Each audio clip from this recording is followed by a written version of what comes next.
Hello hi friends, welcome my channel my cooking my world. నేను మీ మాహిరానండి. ఈరోజు మీరు చూడబోయే వీడియో ఏంటంటే అరటికాయ బజ్జీ ప్రిపేర్ చేశాను ఫ్రెండ్స్. ఈ అరటికాయ బజ్జీ అంటే చిన్న పిల్లల కాడ నుంచి పెద్ద వాళ్ళంత వరకు ఎంతో ఇష్టంగా తింటారు ఫ్రెండ్స్. ప్రతి ఒక్కరికి ఈ అరటికాయ బజ్జీ అంటే ఫేమస్సేనండి.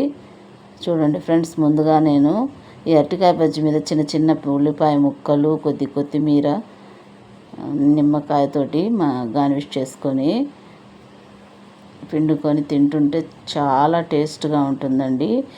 వేడిగా తింటుంటే ఇంకా టేస్ట్ అనిపిస్తుంది మనకు. చూడండి ఫ్రెండ్స్, ముందుగా మనం వీడియోలోకి వెళ్ళిపోదాం. వచ్చేయండి ఫ్రెండ్స్. ముందుగా నేను 3 అరటి పండ్లు తీసుకున్నానండి. ముందుగా వీటి స్కిన్ తీసేసి నీటితో శుభ్రంగా కడుక్కొని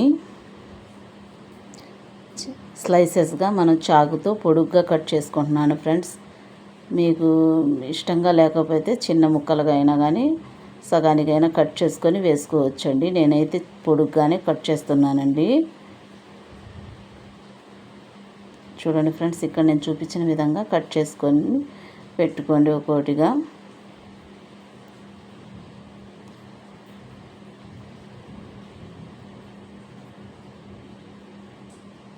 చూడండి ఫ్రెండ్స్, ముందుగా నేను ఒక బాండి తీసుకొని అందులో వాటర్ వేసేసుకున్నాను. అందులో కొద్దిగా కల్లుప్పు వేసుకోవాలండి. ఎందుకంటే ఈ అరటికాయ ముక్కలన్నీ కూడా మనం ఈ వాటర్లో వేసేసుకోవాలండి. ఎందుకంటే ఈ అరటికాయ ముక్కల్లో జిగురు ఉంటుంది కాబట్టి ఆ జిగురు పోవటానికి మనం ఉప్పు వాటర్లో వేసేసుకొని పక్కన పెట్టుకోవాలండి. ఆ తర్వాత నేను ప్లేట్ తీసేసుకున్నానండి. 1 కప్పు జల్లించుకున్న శనగపిండి వేసేసుకున్నానండి. 1/2 కప్పు బియ్యం పిండి వేసుకున్నానండి. బియ్యం పిండి వేయటం వల్ల మనకు బజ్జీలు క్రిప్సీగా వస్తాయండి, క్రంచిగా ఉంటాయి. ఆ తర్వాత నేను 1/2 టేబుల్ స్పూన్ సోడా ఉప్పు వేసుకున్నానండి. 1 టేబుల్ స్పూన్ కారం, 1/2 టేబుల్ స్పూన్ సాల్ట్ వేసుకోవాలండి. ఈ పిండి మొత్తాన్ని మనం చేత్తోనే ఇప్పుడు బాగా కలుపుకోవాలండి. ఆ తర్వాత కొద్దిగా వాటర్ వేసుకుంటూ మనం చూసుకుంటూ కలుపుకోవాలండి. బ్యాటర్ అంతా మీడియంగా వచ్చే వరకు కలుపుకోవాలండి. మరీ పల్చగా కాదు, గట్టిగా కాదండి. ఈ విధంగా కలుపుకోవాలండి. నేను చూపించిన విధంగా కలుపుకోండి. చూడండి ఫ్రెండ్స్, ఇప్పుడు మనకు కలుపుకొని పక్కన పెట్టుకోవాలండి.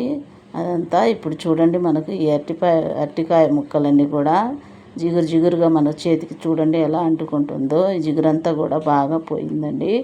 మనం అదంతా కూడా శుభ్రంగా నీటితో కడుక్కొని ఒక ప్లేట్లో తీసేసుకోవాలి ఫ్రెండ్స్.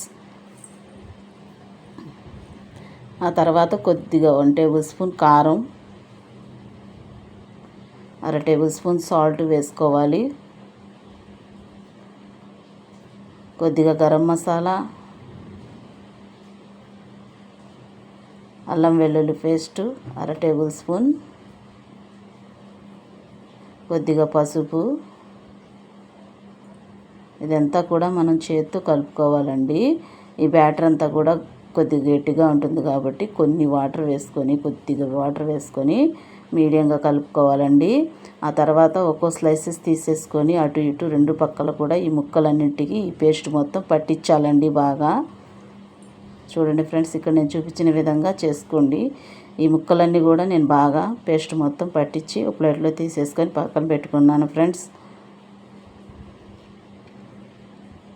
ఆ తర్వాత మనం స్టవ్ వెలిగించుకొని బాండి పెట్టుకోవాలి ఫ్రెండ్స్. బాండి వేడెక్కింది. ఆ తర్వాత నేను ఆయిల్ వేసేసాను. ఆయిల్ కూడా హీట్ అయిన తర్వాత ఒక్కో స్లైసెస్ మనం ఈ పిండిలో ముంచేసుకొని బ్యాటర్లో వేసేసుకోవాలండి. మంటను మీడియంలోనే పెట్టుకోవాలండి, హై ఫ్లేమ్లో పెట్టకూడదండి. ఈ బజ్జీలను వేసిన వెంటనే కలపకూడదండి. కొద్దిసేపు కుక్ అయిన తర్వాత అటు ఇటు టర్న్ చేసుకొని చిన్నగా కలుపుకోవాలండి. ఈ ముక్కలన్నిటి కూడా లేకపోతే మనకు అంటుకుపోతూ ఉంటాయండి. చూడండి ఫ్రెండ్స్, ఇప్పుడు మనకు బాగా వేగిపోయినాయి. ఇవి బజ్జీ మొత్తం మనకు కుక్ అయిపోయిందండి. ఇప్పుడు దీన్ని ఒక సర్వింగ్ ప్లేట్లో తీసేసుకుందాం ఫ్రెండ్స్. ఈ వీడియో కనుక నచ్చిందా ఫ్రెండ్స్, లైక్ చేయండి, షేర్ చేయండి, ప్లీజ్ సబ్స్క్రైబ్ చేయండి ఫ్రెండ్స్. మీరు ట్రై చేయండి ఫ్రెండ్స్. ఎలా వచ్చిందో కామెంట్ చేయండి. All for you. Thank you.